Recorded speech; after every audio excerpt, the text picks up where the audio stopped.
mí me gusta el cristianismo, me gusta practicar el cristianismo.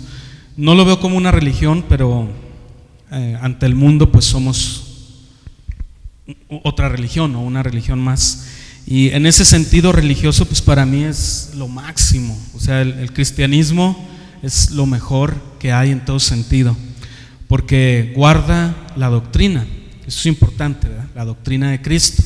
Algo importante, cuando nosotros predicamos, también predicamos de manera expositiva. ¿Esto qué quiere decir? Indiferentemente que demos un tema temático, vaya la redundancia, si estamos hablando, por ejemplo, del Apocalipsis, una serie de temas, o si damos una predicación textual, si nos basamos solo en un texto, ¿verdad? O un capítulo entero. O sea, no estoy hablando de esas diferencias, lo que estoy hablando es la predicación expositiva. ¿Qué es la predicación expositiva?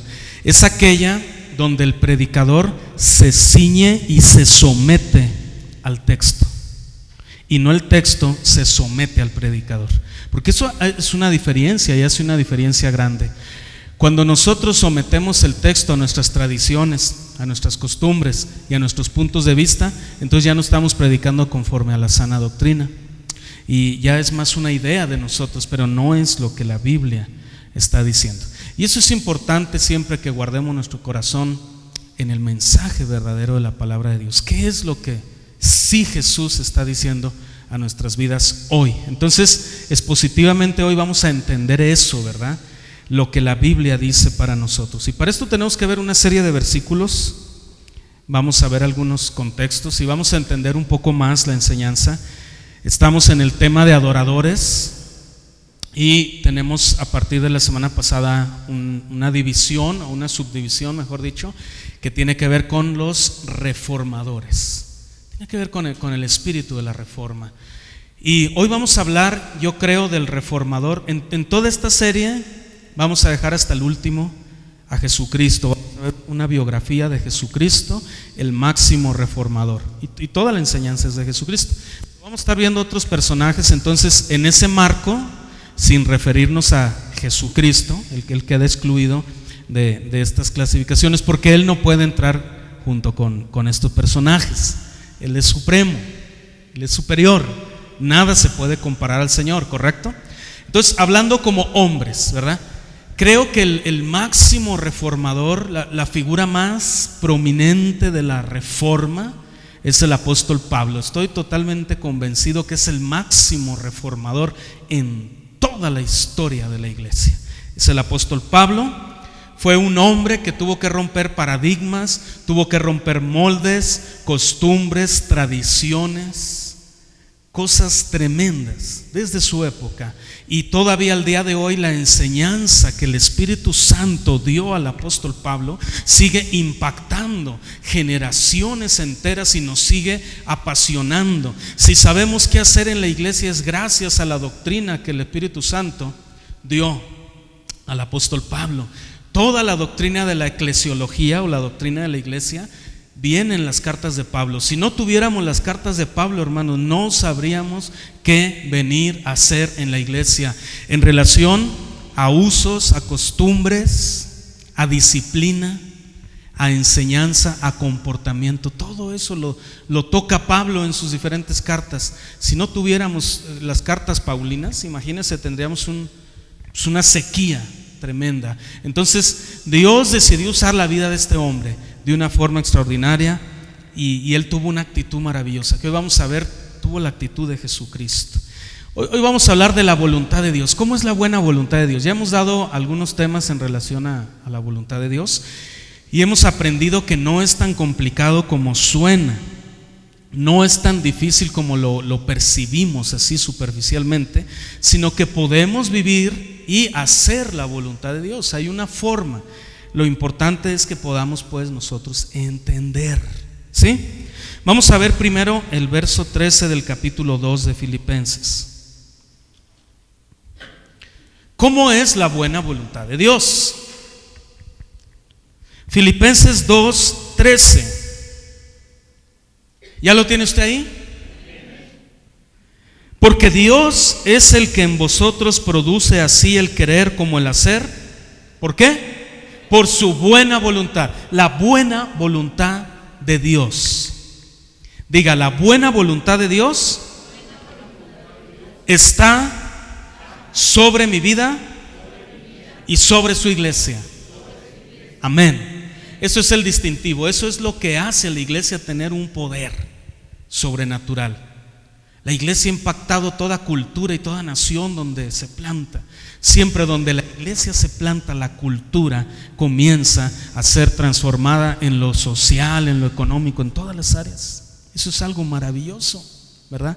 Cuando llega el evangelio a las comunidades, a las etnias, se transforman de poligamia a todas esas costumbres, brujería, hechicería, a practicar la verdad de la palabra de Dios.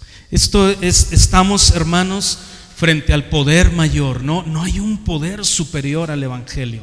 No hay ni siquiera la bomba más poderosa. Ahorita que estamos viviendo días de conflicto, se oyen en las noticias cosas tan tremendas. Se oye cómo los países están preparándose para una tercera guerra mundial. Y se oye de bombas tan poderosas, se oye de tanta destrucción, pero ni siquiera esas bombas tan poderosas pueden igualar al poder transformador, no destructivo, que tiene el evangelio. Sí, amén. El evangelio es el mayor poder, es el poder por excelencia. En Hechos 1:8 dice: pero recibiréis poder cuando haya venido sobre vosotros el Espíritu Santo y me seréis testigos. Y esto es la palabra en el griego es la palabra dínamos, de donde viene dinamita. Recibiréis dinamita. La iglesia está llena de dinamita, está cargada de esa dinamita. Y hoy vamos a aprender otra palabra también importante. Porque Dios es el que en vosotros produce el querer como el hacer por su buena voluntad. Pero vamos a leer otros versos. Mira, acompáñame a los primeros versos del capítulo 2. Estos son una canción. Pablo tomó una canción, un himno, mejor, palabras más correctas, tomó un himno de aquella época y lo puso en su carta. Es como si a algún hermano en Cristo le escribe a usted una carta saludándole, bueno, ya no una carta, pero le manda un WhatsApp o un email y saludándole, ¿verdad? Y diciéndole cómo estás, y de repente ahí pone la estrofa de un canto, ¿verdad? ¿Para qué? Para traer motivación. Eso fue lo que movió a Pablo, traer una motivación a la iglesia de Filipos. Era una iglesia griega. Y usted sabe, en la cultura griega había mucho desenfreno moral, había mucha inmoralidad en las naciones griegas. Y la ciudad de Filipos pues era una ciudad también con un grado de inmoralidad importante. Y entonces Pablo funda esta iglesia, Pablo fue el pastor de esta iglesia, pero cuando escribe la carta, Pablo estaba en un lugar. ¿Sabe dónde estaba Pablo? Estaba en la cárcel, ¿sí? Pablo estaba en la prisión en Roma. Y cuando está en la prisión en Roma, comienza a escribir esta carta. Y llega un punto en que él recuerda las palabras de este himno que seguramente le habían traído tanto consuelo en los momentos difíciles.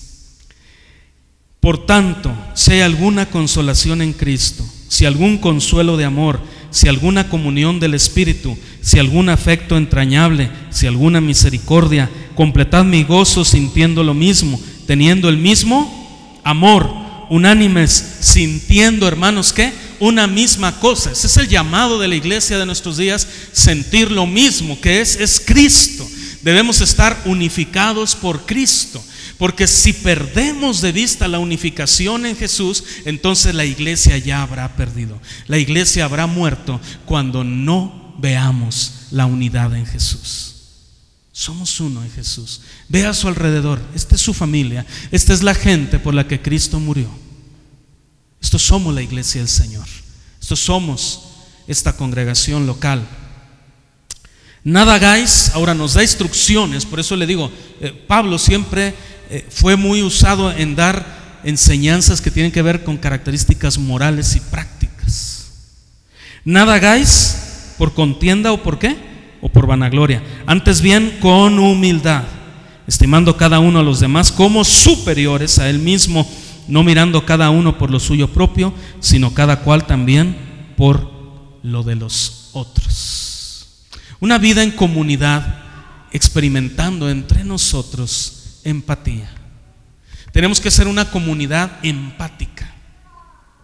Empatía es esa característica de poder ponernos en los zapatos del otro, ¿sí? Y sentir su dolor, llorar con él, experimentar sus sufrimientos, experimentar sus experiencias y decir: somos uno en Cristo, hermano. Estoy orando por ti, siento lo mismo, cuentas con mi apoyo, somos uno en Jesús. Somos una comunidad empática. Si puede decirle al hermano que tiene al lado: cuentas, si lo tutea, si no de usted, como le hable, ¿verdad? Cuentas con mi apoyo, cuentas conmigo, dígaselo, hágalo práctico, encárnelo. Cuentas conmigo, cuentas conmigo. Es importante el poder contar los unos con los otros en medio de nuestras imperfecciones y deficiencias. Amén. Dice el verso 5, y aquí comienza el himno. Aquí está la primera estrofa del himno. Es sublime. Haya pues en vosotros este sentir que hubo también en Cristo Jesús, el cual, siendo en forma de Dios, no estimó el ser igual a Dios como cosa que aferrarse, sino que se despojó a sí mismo, tomando forma de siervo, hecho semejante a los hombres, y estando en la condición de hombre, se humilló a sí mismo, haciéndose obediente hasta la muerte, y muerte de cruz. Haya en vosotros este sentir. Aquí viene Pablo y toma las palabras de este himno y le dice a la iglesia de Filipos y dice a la iglesia de nuestros días, a cada uno de nosotros: tengan este sentir que hubo en Cristo. Pero ¿cuál es el sentir de Jesús? ¿Qué es a lo que estamos llamados a hacer? ¿Cuál fue ese sentir de Jesús? Bueno, la exhortación es a ser humildes y a ser obedientes. Porque ¿qué dice el versículo? Se humilló a sí mismo y dice que obedeció. ¿Se fija? El 12, verso 12 de Filipenses 2. Por tanto, amados míos, como siempre habéis obedecido, no como en mi presencia solamente, sino mucho más ahora en mi ausencia. Entonces, toca el tema de la obediencia. Pero hay un versículo anterior importante, el 8. Y estando en la condición de hombre, se humilló. Entonces, lo que Jesús hizo fue humillarse. ¿Qué es la humildad? No es ser pobre materialmente, a veces se entiende mal. No es así como decir: es que no tengo recursos. Mire, no traigo un solo peso en la bolsa. Soy humilde. No, eso no. Yo puedo no traer un solo peso en la bolsa y ser tan arrogante, a vivir así, con una arrogancia. Eso no es el dinero que yo traiga o no traiga. Entonces, ¿qué es la humildad? Son las características de nuestra conducta. Tiene que ver con el carácter. ¿Cómo es una persona humilde? Una persona humilde es una persona que no hace acepción de personas, que a todos trata por igual. Hay un video que me gustó mucho. Es una conferencia de jóvenes. Se ve algo grande el evento. Y el predicador, a propósito, puesto de acuerdo con algunos pocos del liderazgo, se vistió así, pues no muy bien, pues, ¿verdad? No sé cómo decirle. Y traía así, se veían muchos tatuajes y hasta como un arete, y así vestido, ¿verdad? Y entonces él solo se paraba donde estaban afuera todos los jóvenes del evento, y se paraba así en ciertos lugares, sí. Pero él era el predicador, ¿verdad? Pero nadie sabía. Y estaba así y como que los veía, y él empezaba así como a decir: yo quisiera entrar a este evento, así, porque estaban afuera y era para entrar al salón. Yo quisiera como entrar a este evento, y todos le pasaban y le daban así la vuelta. Y un ratote, contaron los minutos, muchos minutos, ahorita no me acuerdo, pero un montón de tiempo, y nadie lo invitaba. Unos pocos se acercaron. ¿Sabe cómo somos los hermanitos a veces, ¿verdad? ¿Sabe lo que se acercaron a decirle? Como para que ya se fuera: ya no hay lugar, joven, hay para la otra, joven. Entonces no lo invitaron. Y una jovencita de 13 años me hizo llorar, tocó mi corazón. Una jovencita de 13 años se acercó, comenzó a quitarse su pulsera para dársela a él, para que entrara él al evento. Ya se acercaron ahí los organizadores y le dijeron a la jovencita: no, tú también puedes entrar, no hay problema. Y también él, que entre, está bien. Entra el joven, y cuando dejan el lugar para la predicación, sube él con su ropa igual y les dice: nadie me había invitado, pero solo esta jovencita ahí. Y ahí hicieron una oración por esta joven, y es muy conmovedor ver cómo ella tuvo ese corazón de aceptación. La iglesia no puede ser una comunidad que todavía vea superficialmente. La visión de la iglesia no es superficial. No vemos la apariencia de la gente, vemos el corazón de Dios en la gente. Es Dios tocando el corazón de la gente, porque ¿qué éramos nosotros? A veces nos cuesta reconocerlo, hermanos, por el prestigio propio, pero sabe que la Biblia nos lo recuerda. Y gracias a Dios por la carta de Corintios, donde dice: mas Dios de lo vil y menospreciado del mundo escogió para avergonzar a lo fuerte, lo que no era, para ser en Cristo. Amén. Y eso somos ahora en Jesús, una nueva criatura, una nueva hechura, una nueva generación, pero para mostrar ese amor y esa aceptación a los demás. Yo quisiera invitarles, hermanos, a que podamos así integrar a personas a nuestra comunidad, que podamos ponernos el reto de llevar el evangelio en los lugares, hermanos, más vulnerables, con la gente que está padeciendo, que está sufriendo. ¿Quién va a ir con las mujeres que están en la prostitución? Por favor, ¿quién se va a levantar? ¿Quién va a ir con los jóvenes que están en pandillas, los que están en drogadicción, los que están en prisiones de alcoholismo? ¿Quién va a ir con los jóvenes que se cortan, que para una válvula de escape se tienen que cortar, que tienen que buscar opciones, que hacen pentagramas, que invocan, que hacen cosas porque no tienen el conocimiento del poder de la palabra de Dios? Donde está el poder de la palabra de Dios, la vida es transformada. ¿Quién va a ir? El Señor está llamando a su iglesia. ¿Quién va a ir, hermanos?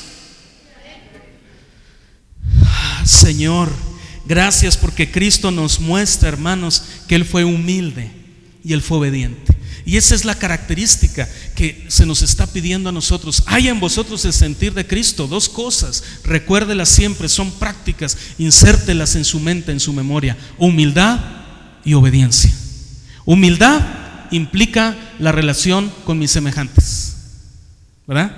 Esa es en nuestra relación aquí. ¿Cómo es esto? ¿Es vertical o es horizontal? ¿Cómo batallo yo con eso? Ayúdenme. ¿Cómo es así? ¿Horizontal? ¿Sí? Y vertical es así, el vértice del sol, ¿verdad? El vértice, sí, ¿verdad? Entonces horizontal. En nuestra relación horizontal con la gente, eso tiene que ver el ser humildes, tienen que ver en nosotros la humildad. ¿Y la obediencia a quién? Horizontal, hacia Dios, ¿verdad? ¿Sí? Lupita tiene dudas de que sea así el orden, ¿no? Bueno, como sea, dijo Lucas, ¿verdad? ¿Cómo es, Caro? Tú no vas a sacar de la duda. Vertical así y horizontal así. Zaira, un aplauso. Muy bien. Y a veces yo me lo aprendo porque como años batallando con eso. Y hay cosas que se me aprenden bien fácil y otras que batallo. Yo siempre he pensado que Dios nos ayuda con eso, ¿verdad? Para que no te creas mucho, mira. Batallas con eso, batallas con aquello. En la pronunciación de palabras también como batalla. Bueno, amados míos, como siempre habéis obedecido, no solo como en mi presencia, sino más aún en mi ausencia. Es un pastor hablando al corazón de la iglesia local. Dice Pablo: ahora es momento de recordar esa obediencia que tenían cuando yo estaba, ahora más en mi ausencia. ¿Qué quiere decir esto? Los hermanos de la congregación de Filipos debían obedecer al Señor sobre cualquier cosa, ¿verdad? Y hacer lo que a Dios le agrada. ¿Y qué es lo que a Dios le agrada? Hay un pasaje de la Biblia que dice: si me amáis, guardar mis mandamientos, ¿verdad? ¿Qué está diciendo Jesús? Guarda mis mandamientos. ¿Se fija? Entonces, aunque Pablo estaba presente en espíritu, no estaba presente físicamente. Tenía una limitante. Estaba en la cárcel, no podía estar físicamente en la iglesia, pero podía estar en el Espíritu. Y nosotros somos una comunidad que nos alineamos espiritualmente a la iglesia de Cristo en el mundo dispersa. Dice que el Espíritu Santo da testimonio a nosotros. A cualquier lugar que vamos a otra ciudad, vamos a otro lugar, uno percibe a los cristianos. Eso es algo que se percibe. Puede estar uno en un lugar público y ve uno una persona y este hombre tiene cara de cristiano. ¿Cómo tienen los cristianos la cara? Tenemos diferente. Lo que es la paz que hay en su corazón. Eso se puede ver, y uno ve a la persona y dice: mire, ahí está un hijo de Dios.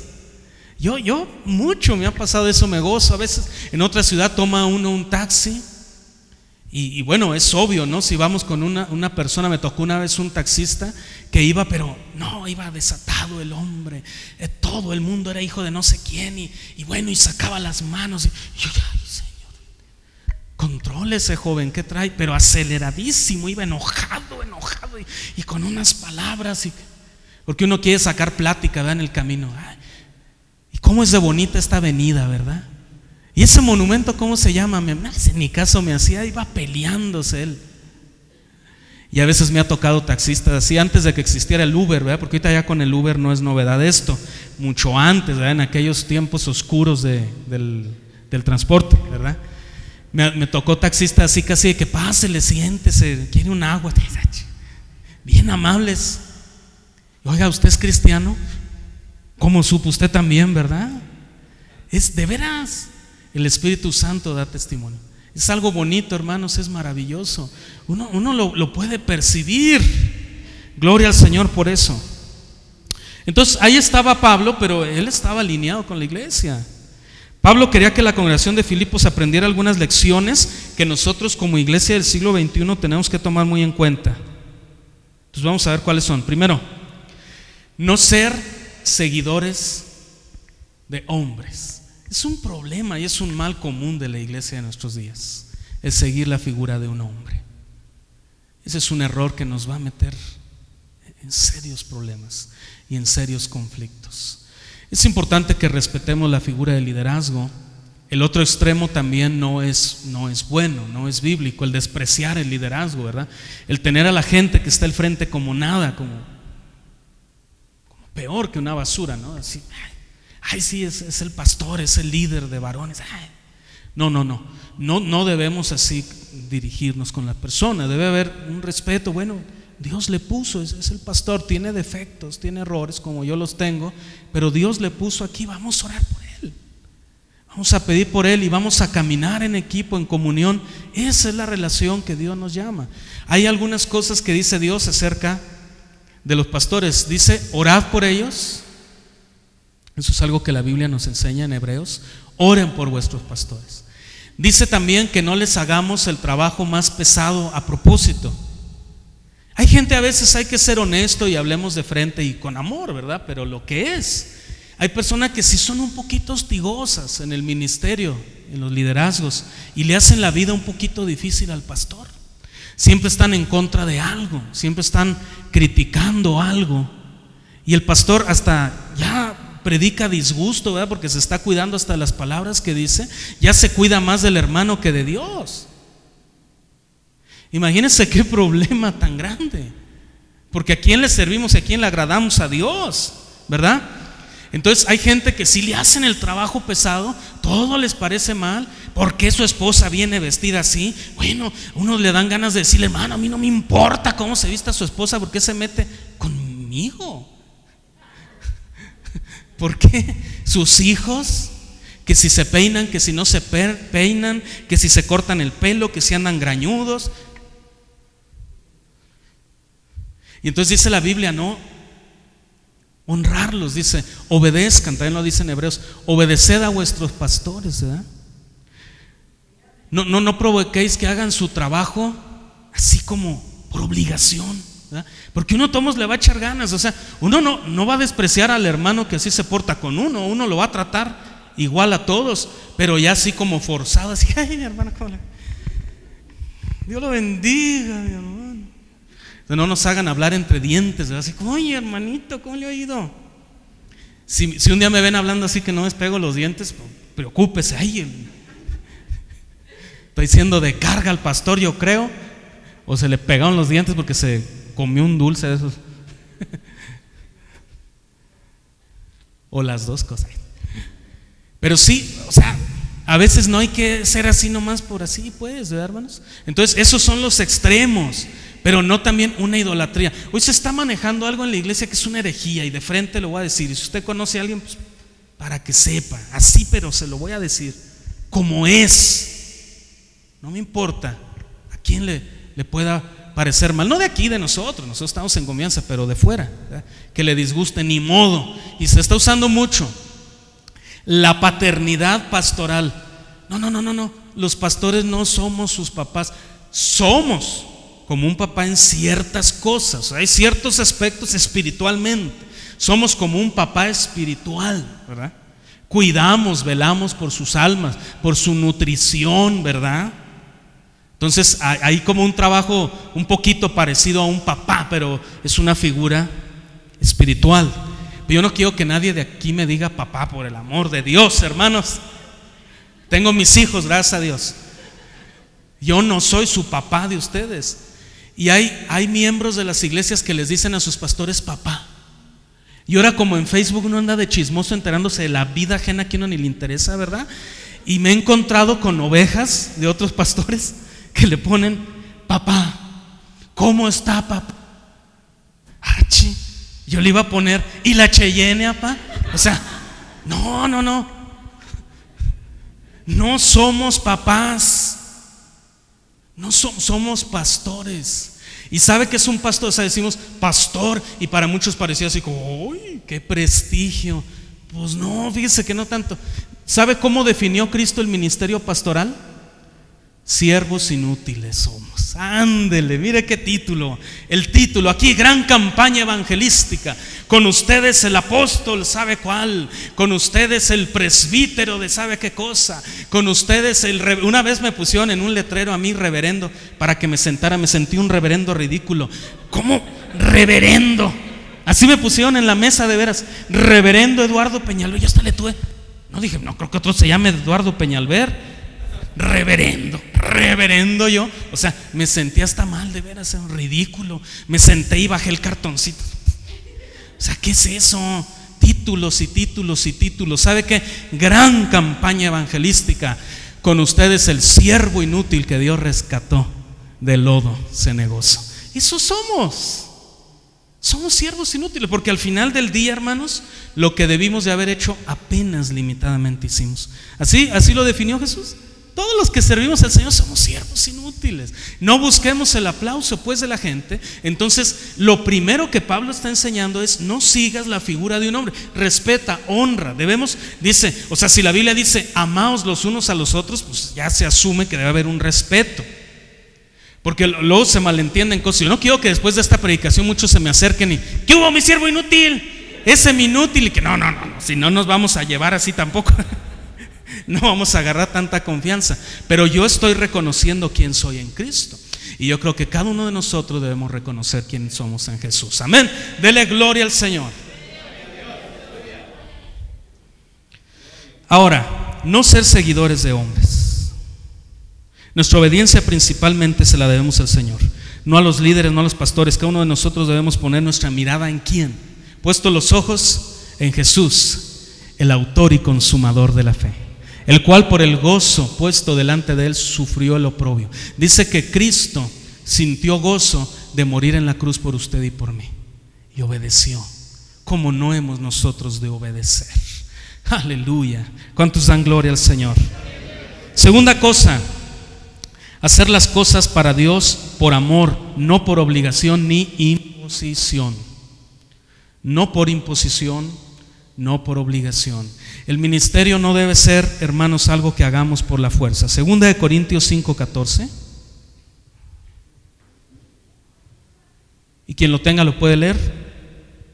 Segunda de Corintios 5:14. ¿Qué dice?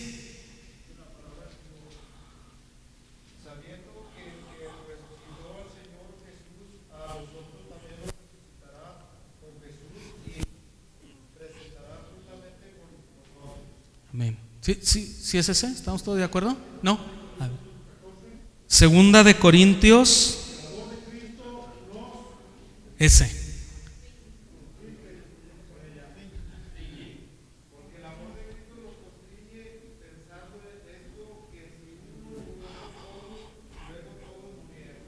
Gracias, mi hermano Miguel. Es ese. El amor de Cristo nos constriñe. Los cristianos no deberíamos de necesitar un mandamás, un capataz, alguien que esté detrás de nosotros diciéndonos qué hacer. Hey, hermano, ¿ya oraste? Hermano, ¿ya leíste la Biblia? Cuando yo vine a los pies de Cristo hace muchos años ya, los pastores casi hacían así ese trabajo. Pero ¿sabe cómo eran las iglesias? Las iglesias éramos 7, 8 personas por año, y cumplíamos el aniversario 40 y celebrábamos toda con 10, con 12 personas. Es imposible que una iglesia crezca cuando es una iglesia que está centrada en el esfuerzo de una sola persona.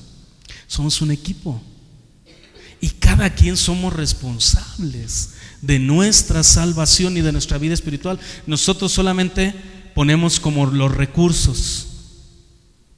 Hay un recurso que esta iglesia ha puesto en alguno de ustedes y que Dios ha permitido que llegue incluso a muchas personas. Y para muchos de nosotros, porque somos de casa, y eso pasa siempre en casa, nos sentimos como con rutina y dejamos de valorar un poquito las cosas, ¿verdad?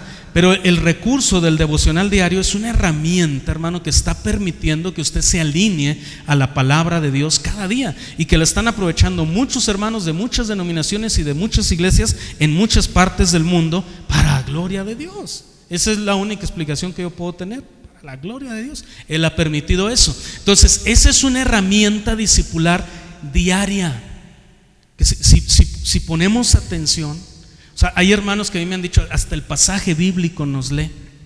Y yo he tenido hermanos que nunca me comentan un devocional, nunca, y está bien, está perfecto, no estoy diciendo que hagan lo contrario. A lo que voy es a esto: nunca me comentan un devocional. Y el día que no pronuncio bien una palabra, es el que me comentan: pastor, mire, tuvo un error, ¿ya se fijó? Yo sí me había fijado, hermano, pues ya lo había grabado como 4 o 5 veces y no me sale. Ya me tenía que ir a hacer otras cosas. Perdóneme por ser humano. Ahí dispénseme. Trato de veras de que no hagan esos errores, pero a veces ya. Y no, yo pues me doy cuenta, pues si yo estoy, ¿cómo no va a dar cuenta que me equivoqué? Pero y me dice esta persona, dice, hasta el versículo nos lee. O sea, todo, ya está. Una reflexión práctica diaria.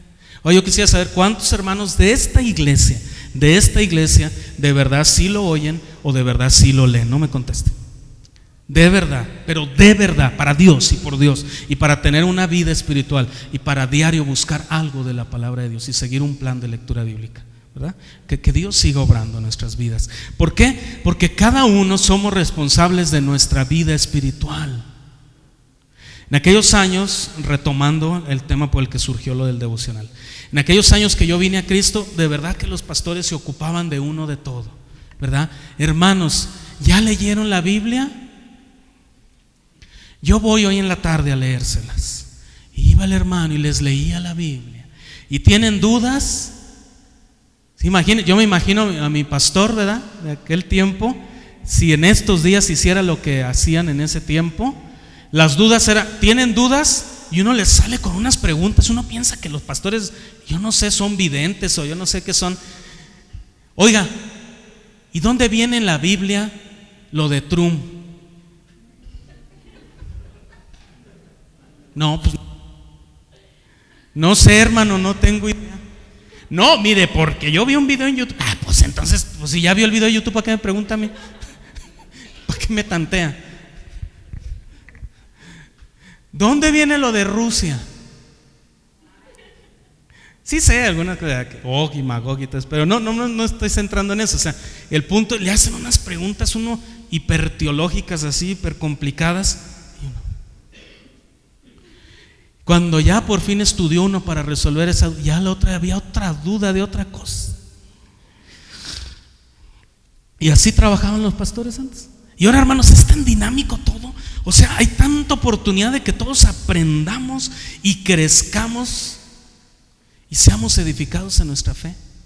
Hermanos, cuando yo pongo estos ejemplos, y si es una broma y nos estamos riendo, sí quiero aclarar, porque si hay hermanos que estamos en un proceso, estamos viendo un estudio o algo, no quiero que se limiten después por lo que yo dije aquí. El pastor con lo que decía ni le vamos a preguntar nada, pues ya anda muy sangrón. No, esa no es la intención, no es el espíritu de hacer este comentario. Es que con un poco de humor y que nos riamos un poquito, aprendamos ciertas cosas y que nosotros podemos hacer mucho por nuestra vida espiritual. Podemos hacer mucho por nuestro crecimiento espiritual. Y todas las dudas que tenga, dígalas, no se cohiba. No le voy a responder todas, desde ahorita se lo garantizo. Entonces, algo importante, hermanos, es poder entender que la voluntad de Dios es para cumplirse y para obedecerse. Nosotros debemos obedecer la voluntad de Dios. Por eso no podemos hacer las cosas por obligación, las tenemos que hacer por amor. Los cristianos no deberíamos de necesitar a alguien que nos esté diciendo continuamente qué hacer. En los ministerios de la iglesia, como en el trabajo secular, como en la escuela, los que están en la escuela, que tienen que estar los papás, ya hiciste la tarea. No, eso es que les dicen los maestros al papá: levánteme a su niño porque anda con 4 y con 5. Y aquí tiene que salir con 10. Sí, salen con 10 ajenos. Los 10 me los saco yo del esfuerzo de levantar a la criatura. No, el estudiante es el que le debe interesar. Pues ¿quién es el que va a poner por obra esas cosas en la vida? Cuando se le venga en su trabajo una necesidad, no, déjele llamo a mi papá, le va a decir el patrón, déjele hablo a mi maestra. No, o sea, tanto los estudiantes como los trabajadores, como los cristianos, debemos de hacer las cosas por amor, voluntariamente. Esta vida así es, nadie va a venir a echarnos porras.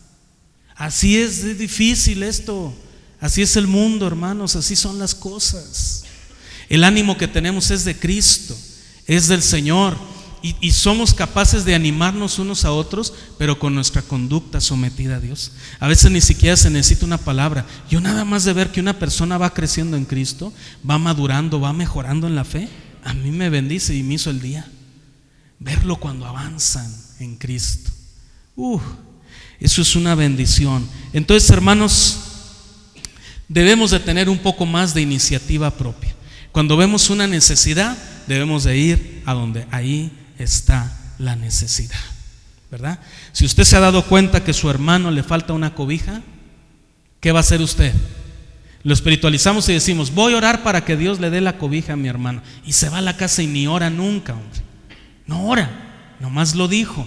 Pero si Dios le enseñó la necesidad, es porque usted es el que Dios va a usar para llevarle la cobija a su hermano, ¿verdad?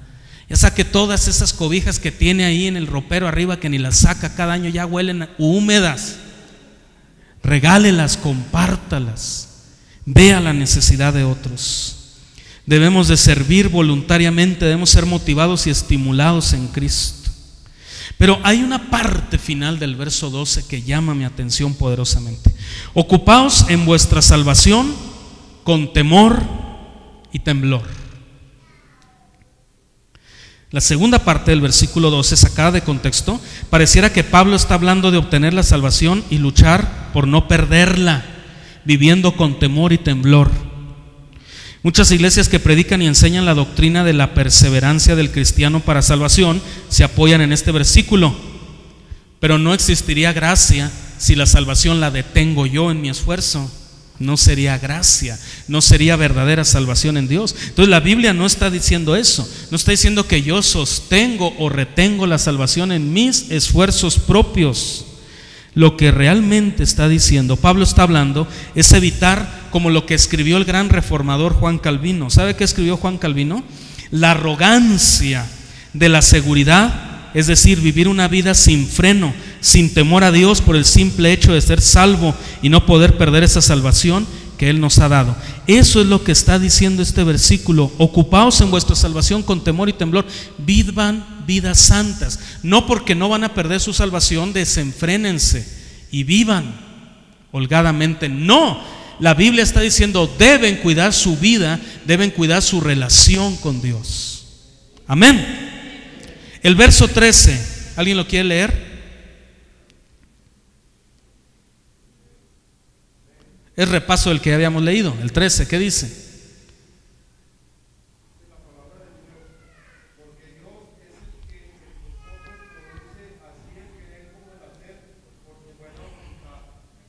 Amén. El cristiano no debe vivir una vida de orgullo, libertinaje, desenfreno, sino una vida reverente de agradecimiento a Dios por su misericordia y por su bondad. Amén. Tercero, pero muchos podemos decir: yo no puedo cambiar, yo no puedo cambiar, yo ya no quiero seguir con este estilo de vida, pero no tengo la capacidad de cambiar, no puedo cambiar, no tengo fuerzas. Ahora el verso 13 nos dice que Dios es el que en nosotros produce el querer como el hacer. ¿Quién lo produce? Dios. Entonces, ¿cuál es la reflexión? Las palabras que Pablo utiliza en el original para hablar de producir en nosotros el hacer lo que ha puesto en nuestros corazones es una palabra griega. ¿Sabe cuál es? Energeo. La palabra energeo. ¿Cómo le suena esa palabra? Literalmente significa energizar. Es como el que se toma un Gatorade con un Red Bull y un Monster, no sé qué tanta cosa. Es energizar. ¿Para qué? ¿Para qué? Para poder vivir de acuerdo a la voluntad de Dios. Dios produce, Dios energiza, Dios nos da la energía para poder vivir en la voluntad de Dios, para poder transformar nuestra vida, para poder vivir una vida agradable al Señor. Dios mismo nos energiza. Usted ya ha sido lleno de la energía del Señor. Él mismo nos da la capacidad de cambiar nuestras vidas. Ya no diga no puedo cambiar, diga Cristo me cambia. Amén, diga Cristo me cambia. Eso es bueno. Él nos empodera con su palabra para que tengamos la capacidad para dejar de ser víctimas. Muchos están viviendo su cristianismo como víctimas. Comenzar con una vida transformada de poder. La vida que estamos viviendo hoy la podemos vivir en el poder del Espíritu Santo. Levántese, hermano, despierte del sueño, levántese en el poder de Cristo. Es tiempo de levantarse con responsabilidad sobre su propia vida espiritual y decir: yo soy luz en medio de las tinieblas. Amén. Oh, ya no seamos víctimas de nuestras propias decisiones. Ay, si bien me habían dicho que no hiciera eso, pero yo pensé que no pasaba nada. No, vivamos diferente, hermano. Vivamos vidas que impacten. Cada uno de nosotros, por medio del poder de Dios, podemos llevar a cabo el plan del cambio de nuestra vida. ¿Cómo se produce ese plan y ese proyecto de cambio de vida? Vamos a leer ahora, hermanos, el verso 14. Primero, el creyente tiene que tomar una decisión, poner por obra estos consejos de carácter práctico y que tienen que ver con relaciones interpersonales, o sea, entre nosotros como iglesia, ¿verdad? A veces pensamos que la enseñanza me afecta solo a mí, pero la enseñanza afecta a mi entorno, la palabra de Dios. Y Dios está diciendo cómo debemos conducirnos entre nosotros. Entre nosotros. Voltea a su alrededor, vea a los hermanos otra vez. Soy muy insistente con eso, sí, me gusta insistir con eso. Voltee y véalos. Vea, somos los hermanos.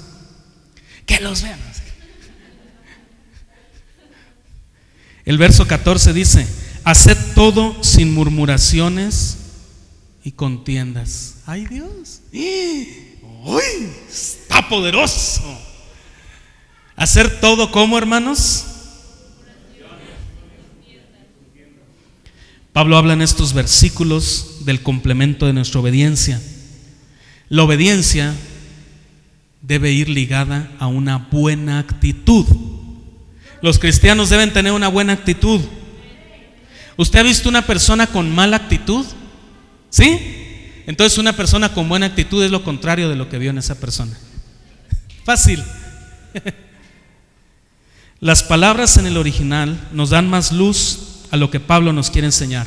Murmuración viene de una palabra en el griego, gonguismo, palabra complicada, ¿no? Gonguismo, que significa murmullo en voz baja con tono amenazador y descontento. Murmullo en voz baja con tono amenazador y descontento. Hey, mira ese hermano que no le gustó, ¿sabe qué? Hacemos un convivio y somos interesantes. Nos invitan a un convivio un hermano, ¿verdad? Hace los 15 años de su hija, ¿verdad? Y hasta mole nos dan, hombre, todavía hasta mole nos dan. Y empezamos ahí, está todo aguado el mole. Bien feo. Pues ¿de qué es? ¿De pollo? ¿De puerco? ¿O de plano? ¿De qué es? De fantasma, es puro chile y todo aguado. Ahí le nada un pedazo de carne, cada litro de chile. Y criticando. Y pasa el hermano, ¿cómo están? ¿No les falta nada? ¿Les gustó? No pregunta, ¿les gustó nomás? ¿No les falta nada? Y uno hasta se adorna. No, hermanos, está muy rico.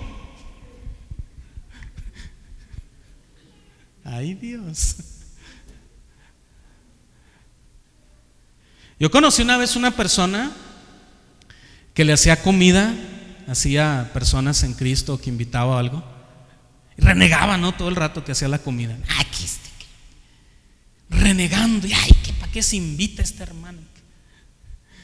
Y ya cuando el hermano comía y le decía, qué rico está, hermano, y le contestaba, lo hice con mucho amor para usted. Ay, si lo hubiera hecho con odio. Gonguismo. No practiquemos el gonguismo. Dígale al hermano que tiene al lado, no seas gonguista. Gonguista. No murmures en voz baja con tono amenazador y descontento. Eso es feo. Ahora, ¿qué? La palabra contienda en el original significa dialogismos. Fíjese, dialogismos, que quiere decir debate, es decir, buscar una razón para hacer lo que le han mandado. O sea, es el que no obedece. No, pero a ver, pero ¿por qué vamos a levantar las sillas? Ay, hermano, no se la complique, pues nomás levántelas. No, pero ¿por qué? ¿No se ha topado con personas así, verdad? Que siempre buscan una razón. Todos a lo mejor tenemos un hijo que siempre busca la razón así para todo, ¿verdad? ¿Qué vas a hacer de comer, mamá? Enchiladas. No, pero ¿por qué? Pues nomás. No, pero si la semana pasada hiciste enchiladas. Entonces, ¿qué hago? No, pues no sé, pero no hagas enchiladas. Chihuahua. Entonces es el dialogismo, ¿verdad? Siempre buscan un debate. ¿Por qué hacemos esto? ¿Por qué aquello? ¿Por qué lo tengo que hacer yo? Que lo haga el hermano, ¿sabe cuál? ¿Verdad? ¿Por qué Dios me pide que haga esto? ¿Por qué Dios quiere que le obedezca? Pedir explicaciones por lo que tenemos que obedecer. A ver, sí, Dios dice que no debo de hacer esto, pero ¿por qué? ¿Por qué? Y uno le pregunta, ¿eres terco, hermano? No, ¿por qué? El verso 15 dice, para que seáis. Ahora, ¿cuál es el resultado, hermanos? ¿Cuál es el resultado de no ser gonguista ni dialogista? ¿Verdad? El resultado es para que seáis ¿qué? Irreprensibles. El que no está contendiendo y no está murmurando es irreprensible. El que contiende y murmura se le puede reprender. Llega un punto que cualquiera le puede decir, usted cállese, hermano, y haga lo que le estoy diciendo. A eso se expone uno, pero cuando uno obedece, nadie le va a tratar uno mal. Entonces, mira al hermano, mira nada más, qué buen hijo es, qué buen esposo, es un esposo abnegado, obediente. No, ¿verdad? Dije, a ver si reaccionaban algunos varones. ¿Nadie reacciona o todos los varones son bien obedientes, que por eso les da gusto? Cuando un varón tiene muchos problemas en su matrimonio y se la pasan peleándose. Yo a veces sí llego a un punto en que sí valoro la situación y veo la fuerza que tiene la hermana y veo la fuerza que tiene el hermano, y con mucho amor sí le digo: mira, hermano, puede seguir, la Biblia dice que usted es cabeza, usted es el que debiera de estar al frente, pero como su esposa ya ve cómo es la hermana, ¿verdad?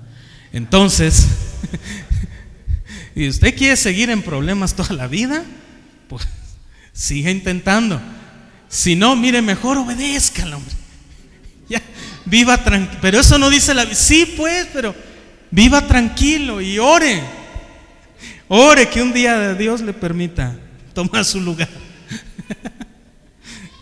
¿No les da mucha risa a los hermanos?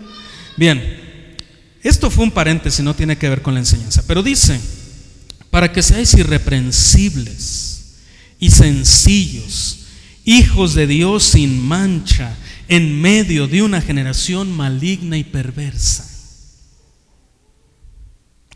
en medio de la cual resplandecéis como luminares en el mundo. ¿Qué le parece? ¿Está bien? Si queremos ser luz o luminares en el mundo, como lo dice Pablo y como lo dijo nuestro Señor Jesucristo en Mateo 5:14, tenemos que tener 3 características. Vamos a ver Mateo 5:14.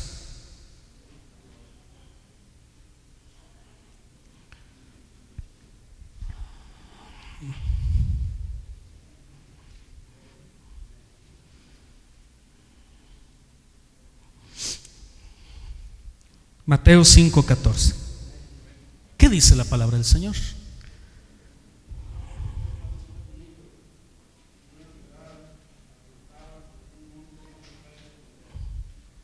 ¿Es ese? Sí, bueno, confirmo, porque cuando yo no lo busco nomás para que estemos en el mismo sentir. Muy bien, perfecto, gracias, hermano. Entonces, hay 3 características donde Cristo nos pide ser luz en el mundo, y hay 3 cosas que debemos de cuidar. Primero, ser irreprochables. ¿Qué es una persona irreprochable? Que no se le pueda comprobar algo para reprochárselo, ¿verdad? Se le podrá reprochar algo, pero de mentira, levantarle un falso. Cualquiera nos levanta un falso de aquí a ahí. O sea, la Biblia no está diciendo que la gente no nos levante falsos. Lo que está diciendo es que no nos puedan comprobar lo que nos están diciendo, ¿verdad? Eso es ser irreprochable. ¿Cuántos son irreprochables en Cristo? Bueno, gracias a Dios, pues 3 hermanos que ahí los alcanzamos, después los otros 80. Gloria a Dios. Bueno, irreprochable. Lo otro es sencillo. ¿Qué es una persona sencilla? Bueno, como un argentino, ¿verdad? Que los argentinos que son sencillos. No, ¿qué es una persona sencilla? Amable. ¿Qué más? Humilde. Ser una persona así sencillota, así que donde llega una, ay, pero de veras, esta persona cómo brilla.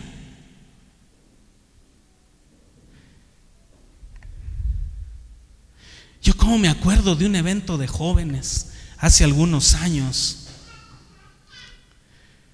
que llegó al lugar, el evento fue aquí en Calera, en una iglesia hermana. Y llegó un muchacho que yo conocía así, pero de vista nada más. Yo no lo conocía ya en Cristo, pero lo ubiqué cuando lo vi. Y entró, pero a mi esposa y a mí nos llamó la atención. Casi en ese momento se le cayó el piano al que estaba tocando y ni caso le hicimos. Nos llamó más la atención el hermano que el piano caído. Entró así: hola, ¿cómo están? Dios los bendiga. Pero una risa así, una sonrisa que no se queda. Me alegró el día, porque había hecho un coraje con uno de los ujieres. Estaba pero enojado porque llegamos y me tocó un ujier de eso. No sé si les ha tocado aquí en la iglesia, no, porque ellos no son así, pero en otras iglesias hay ujieres que lo quieren uno embrocar en el lugar que ellos dicen. ¿Les ha tocado ujieres así? ¿Verdad? Llegue y lo toman uno de la mano y aquí se va a sentar, y le separan a uno las familias, uno le dejan el niño allá y la esposa y no, pues este hermano tan amachón, pues yo me siento donde yo quiero. Pues este hermano nos sentó donde él quiso. Y yo, que todavía estaba más atravesado el carácter que ahorita en aquellos tiempos, estaba yo de un coraje, este hermano. Y mi esposa, tranquilo, mi hijo, tranquilo. No, es que este hermano, ¿por qué es así? Que uno sabrá, pues si venimos a la casa del Señor y necesitamos libertad. Y yo estaba con mis argumentos ahí y enojado, y ni estaba disfrutando la alabanza. Y cuando entró ese hermano, yo me alegró. Ya desde entonces, es que había en él una paz, hermanos, algo tan maravilloso y tan bonito. Una persona así sencilla, ¿verdad? Qué bonito. Y lo último, la tercera característica: lo uno, irreprochable; lo segundo, sencillo; y lo tercero, sin mancha.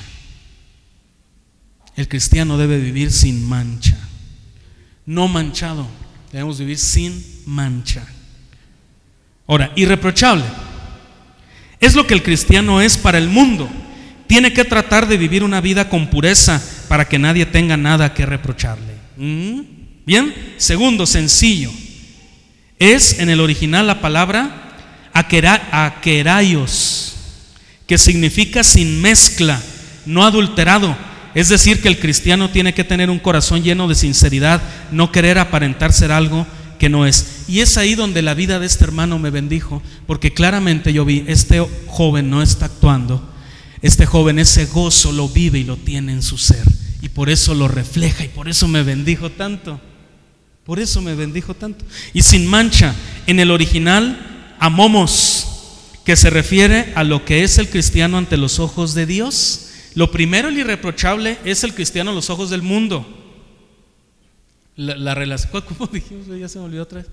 Horizontal son nuestras relaciones horizontales. Y este tercero, sin mancha, es nuestra relación vertical con Dios, ¿verdad?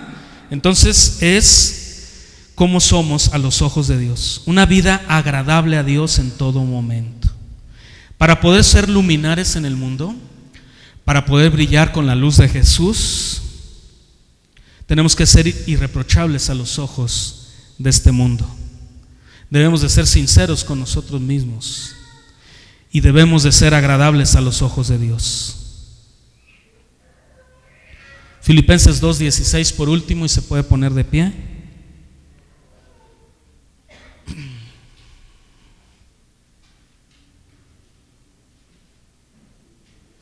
De los 11 muchachos que estuvieron en el campamento, no sé si están los 11. De la iglesia fueron 11 y una de la iglesia de Morelos 12.